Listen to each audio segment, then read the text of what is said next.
subscribe button, click the subscribe button, click the like button. I'm over here at lunchtime taking my break, giving you some content. There's a lot of things going on in boxing. We have some content creators out there saying that Teofimo Lopez is not ducking anybody because he's fighting Jerome Boots Ennis and he's willing to fight Hitchinson. But that doesn't mean that he's not ducking. He is ducking because he's basically avoiding a Subriel Matias fight because he feels that his time is running out as far as his abilities and he's slowly declining, Teofimo Lopez, and he's not mentally the same. So he wants to lose to the biggest, most economical fighter possible before he loses to somebody that's going to make less money with. Like in the case of Subriel Matias, he's going to make the most money he ever made in his career with Top Rank, more than Lomachenko and more than Josh Taylor. But he's contradicting himself. He's going to fight. He's calling out champions like Jerome Boots Ennis because he knows that he feels like Jerome Boots Ennis is a little suspect because his last performance, he didn't look too good. So he's basically trying to capitalize on the fact that he thinks or believes that Jerome Boots Ennis is not capable of beating him based on his last performance. But I feel like that's a way that he looks at it, Teofimo Lopez, and he feels that he did the same thing with Josh Taylor because Josh Taylor was inactive for 15 months. So he tries to capitalize on the fact that the fighter doesn't perform good or he has a better chance because the fighter hasn't looked good in his last fight.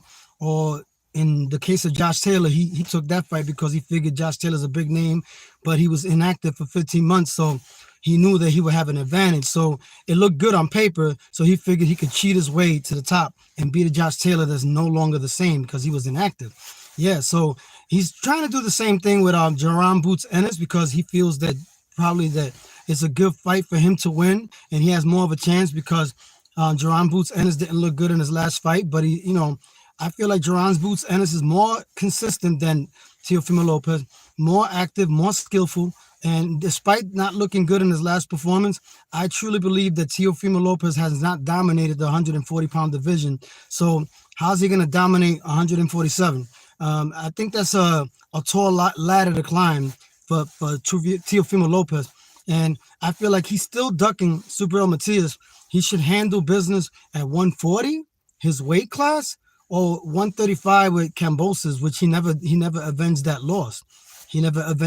So he can't, boxing is business, Turkey Al-Sheikh, they're not making the fight necessarily that most people want. How you doing, Chris for real?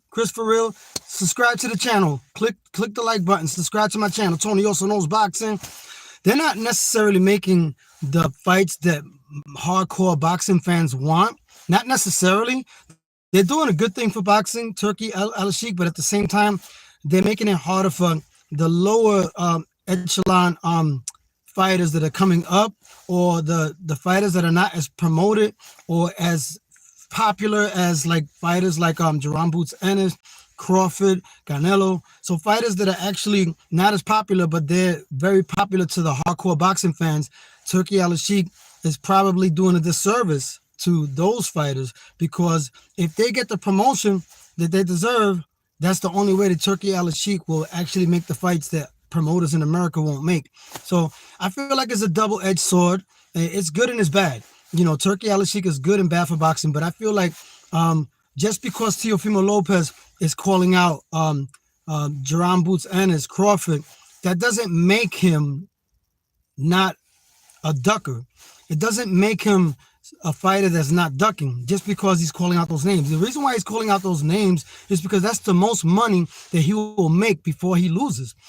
So he's looking at it in a business standpoint. Like if he fights against Subriel Matias, $3 million, the most that he was offered by Top Rank, if he fights him, he knows that it's a risky fight and he's going to lose to Subriel Matias in a risky fight, but he feels like he'll make more with Jerome Boots Ennis and the other fighters that he's calling out before he loses. But he knows that if he loses to Subriel Matias, that it'll mess up his opportunities to fight other elite fighters that he can make more money with. So I feel like he is ducking Subriel Matias, and I feel like that just because he's calling out all these other fighters, don't be deceived and misled to believe that he's not ducking fighters. He is ducking. He's ducking because he feels like Subriel Matias is a riskier fight, and he don't want to lose to Subriel Matias and make less money than he would make with a Crawford or Jerome Boots Ennis. But does he deserve Jerome Boots Ennis and Crawford? No, he doesn't. And then because he hasn't defeated Kambosos, the guy that beat him, and he hasn't dominated the 140-pound division. First dominate your division, and then you can actually go up and fight 147 and beat the guy that beat you, Kambosos, which you never avenged that loss. I feel that this is boxing, politics. Like, the most money fights are the ones that he's going to take advantage of the fact that, Turkey Al-Sheikh is going to put the money to probably buy out his contract as well, Teofimo Lopez. That's the only way I can see him fight a champion is when his contract expires in July 26th for Top Rank. But because if he fights a champion now under Top Rank, he's going to extend his career. He's going to extend his career with Top Rank. So it's a contradiction. And then he's calling out Hitchinson, which he won't make more money with Hitchinson than Subriel Matias in New York City, in spite of Subriel Matias not being a champion.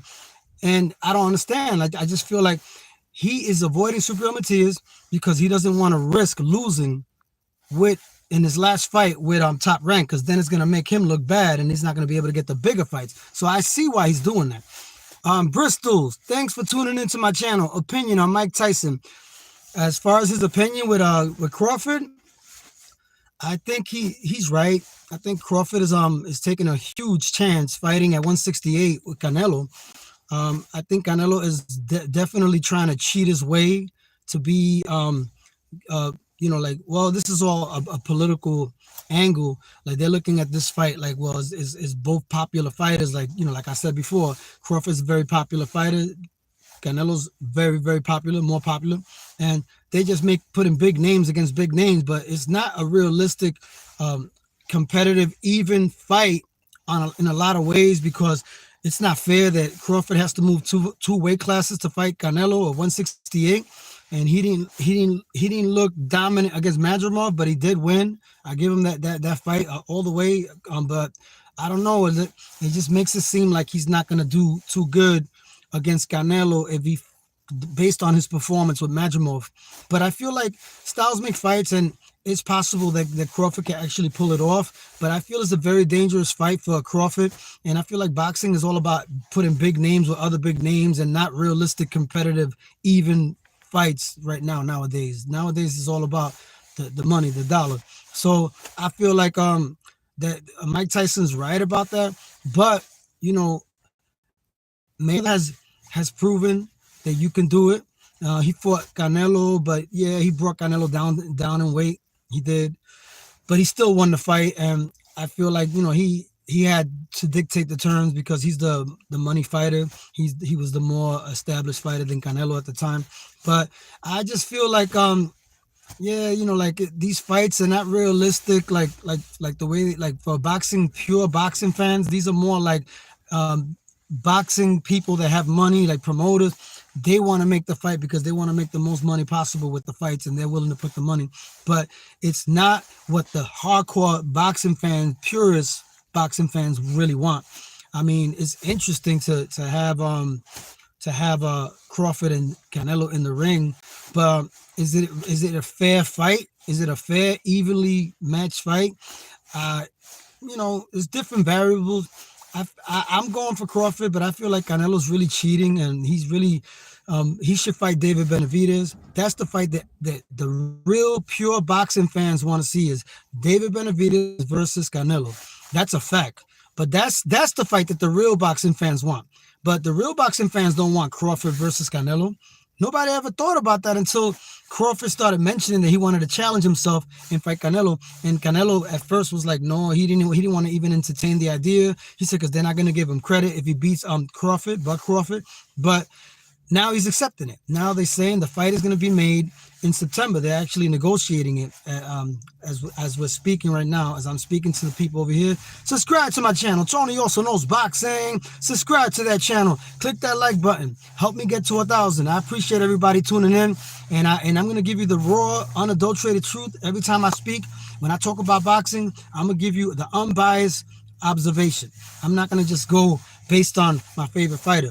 I truly believe that Subriel Matias is being ducked by Teofimo Lopez, and Teofimo Lopez is calling out the biggest names possible because he knows he doesn't have a lot left in his career as far as his boxing career, because he hasn't looked good in his last 3 fights, and he has performed poorly against Claggett, Sandor Martin, and Jermaine Ortiz, which I feel like he lost to Jermaine Ortiz. He got outboxed by Jermaine Ortiz, and he lost to Sandor Martin, and he hasn't looked dominant, and that's not. That's the 140-pound division. He hasn't looked dominant. So why would he even deserve to have a fight with Jerome Boots Ennis?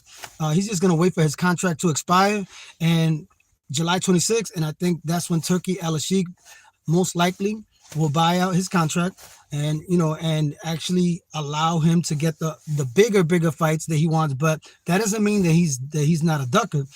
He's definitely a ducker. If he really truly believed in himself and he had the confidence, he would have took the Subriel Matias fight, since he says that Puerto Ricans are easy and Puerto Ricans are easy to beat. Then that was the opportunity right there to prove to everybody that, oh, okay, you think Puerto Ricans are easy, then take the fight with Subriel Matias.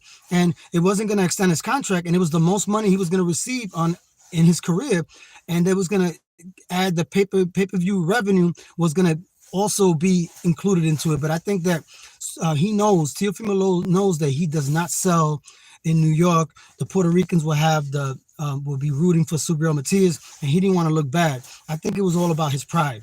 That's why he didn't take that fight. And I also feel like he doesn't really believe in himself. He doesn't believe that he can beat Subriel Matias, because if he's truly confident in himself, he would have took that. He would have took that fight. Subscribe to my channel, Tony on the